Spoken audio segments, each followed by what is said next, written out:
machine. Oh, I borrowed your razor, and,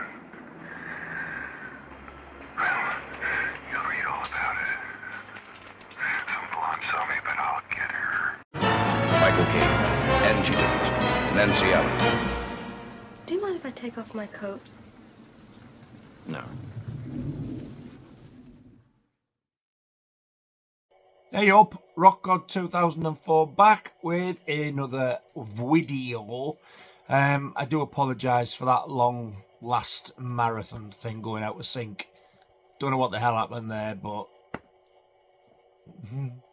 anyway, I've just had a delivery from our lovely Amazon courier. I was going to say carrier there. I know what this is.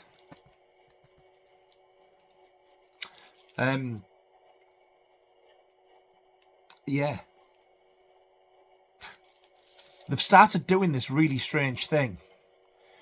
If the money is in your account, they just go and take the payment from another credit card, which I thought I'd removed. So anyway, it came off the credit card when it went, oh, your order's shipped. I thought, well, I've got no money in the bank, so that's happened. Anyway, that's what they've done. But I can't wait to watch this. I love this film. And this is a 4K of it. It's just come out from the United States of America. If I can get the bloody thing open. Oh. It's just misshapen. But at least it's got the slip. And it's Kino Lorber, who I'm not very fond of, because their discs are very boring. This has got a big kale on the disc. And they're a bit like Rocking Horse Poo to get hold of, because I think they only release about 5, then you have to pay £60,000 on eBay. Anyway, I got this one, I pre-ordered it, and it's turned up. Dressed to Kill. Now, I've answered a question before in a few groups that says, what film absolutely terrified you when you were younger, or the first film that did? And I've always said the original Psycho and Halloween. Specifically Halloween. But this one did as well after those two. I remember when my dad, God bless his soul, got our first video. I'd gone to school and I was 15. It was in 1983. And when I got home, there was a new telly, new video set up, and he'd hired 2 films for us. He got Jaws for me, which was the original cardboard box one with the CIC label, and this on Guild Home Video, and it was the uncut one. And this terrified me. Even at 15-year-old, I could not sleep that night. But it was only the one night. It wasn't as bad as Halloween and Psycho, but I would have said Dress to Kill was like my next one. Special features. I mean, I've got this on Blu-ray, but it's just a bog standard NGM. And I think there's only like a trailer or something. There's not many features. This has got a list of stuff here.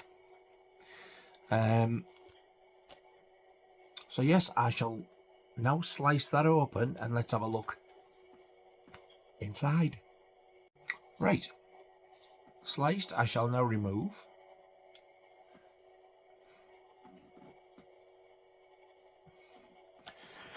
And let's have a look. Oh, lovely loose discs. I love that. It's great. It's a 4K Ultra disc, and then you get a special features Blu-ray. This is one of my favourite Brian De Palma films, this. And it's also one of, for me, Michael Caine's greatest performances, along with Jack the Ripper, the one that was made for TV. Good God, that's well and truly loose. And that's the 4K. Yeah, but it seems alright, I think. See what I mean? How dull. And there's a special features Blu-ray. So there you go. There's the two together. KL, how exciting. I know it's only a little thing, but I like picture discs. I like artwork on them. You know, like how Screen Factory do them. And there's the front and back.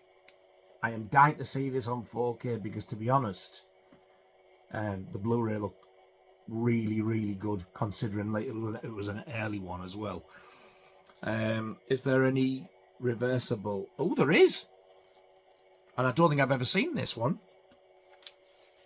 This will be interesting. Wow, I've never seen that before. I don't think that's a post. I think they've done that themselves, but I like that.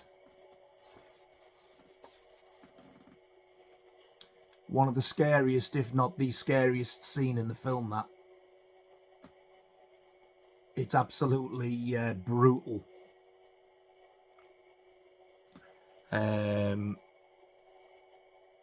It doesn't.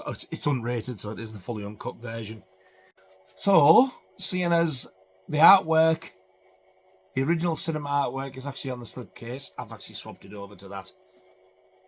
Never seen that before, except obviously in the film, but I've never seen it used as artwork before. I really do like that. Looks very, very classy, doesn't it? No, well, I think it does. If you've never seen this, you need to. It scared the crap out of me. It was a bit explicit as well. There's a shower scene in it, which is a bit. But yeah, I shall let you know what the picture's like on this when I watch it. In fact, I'll tell you what I'll do. I'll go away and watch it, and I'll tag it on the end of this. Right, I've watched it. Disappointing. Unfortunately, it says unrated, and it is until it gets to one of the scenes towards the end, where one of the words is changed.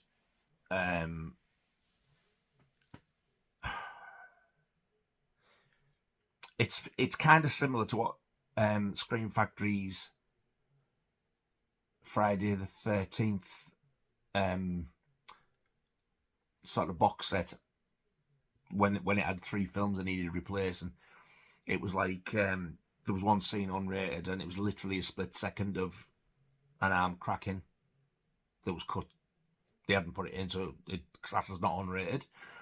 And another thing was when the sleeping bag scene against the tree was going on, you're supposed to hit the grunts and groans of the victims, and they weren't there. Yet Scream Factory did like a replacement disc program. For me, this should be done as well. I know to some people one word doesn't matter, but to me it does when you realise that what the word is in the context of it, and not only that, it's like they've advertised it as unrated, but because of that one word, it is now back to R-rated. The gore is all present, all that unrated part's there, and the shower scene, that's all there. It's just that one. And you know, when you sort of like, when you know a film that well, you're waiting for something to come. When it doesn't go, you're sort of like, what? I had to take it back to make sure I hadn't missed it.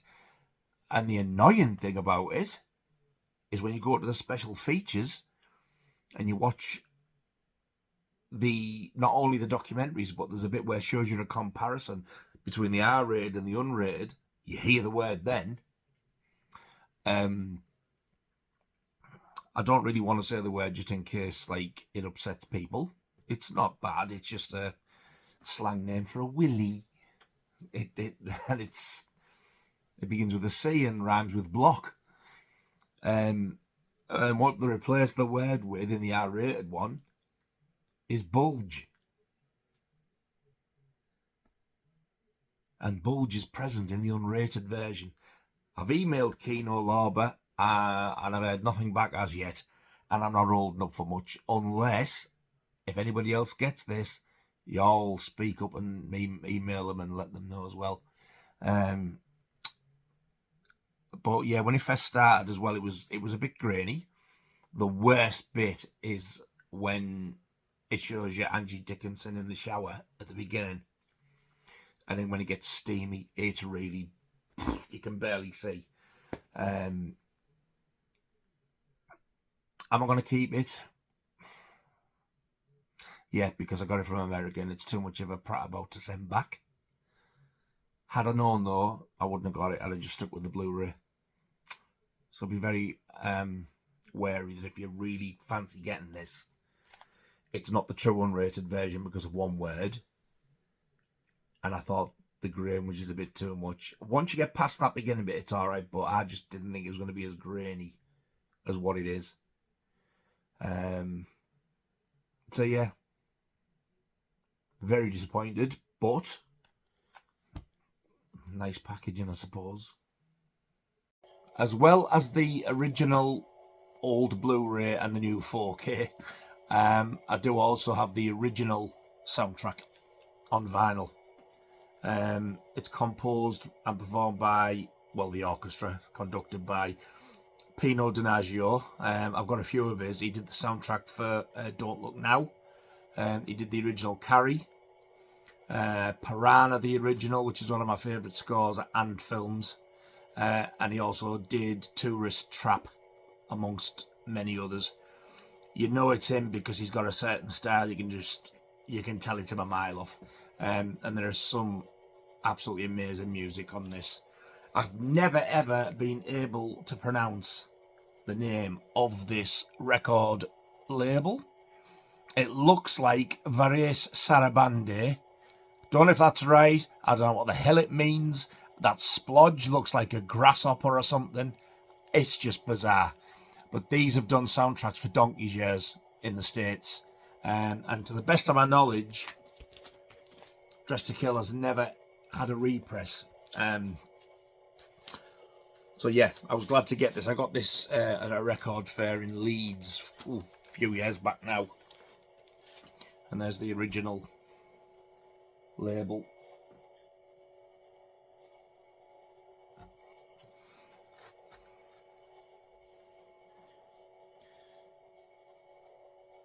There's quite a few original pressings on this label I would absolutely love.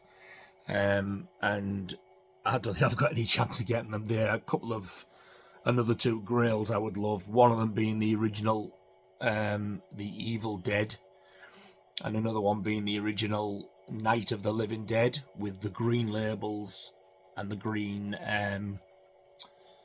sleeve. It's got like a green border on the sleeve. I would love those two. So yeah, that's Dressed to Kill. Fantastic film. And if you can get all of the soundtrack, if you're a vinyl collector, I highly recommend that as well. I will see you very soon on the next one. Thank you very much indeed for watching, all two of you. I do appreciate it. I know I keep saying that, but I honestly, genuinely do.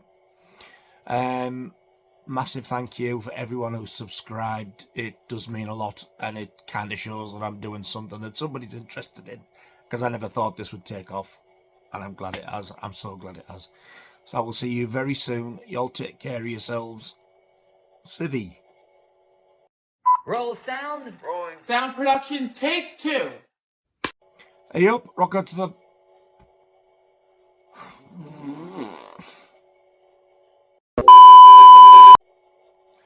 Hey up, rock out to those...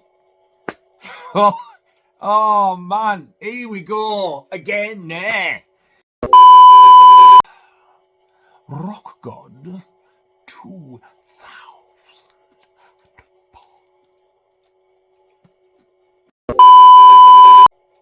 So as well as the Blu-ray and 4K, the dog comes in and starts drinking water.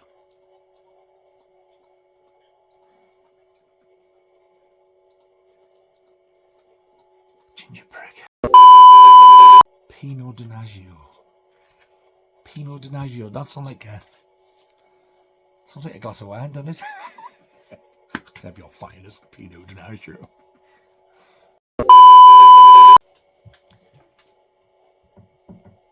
I forgot what I was going to say.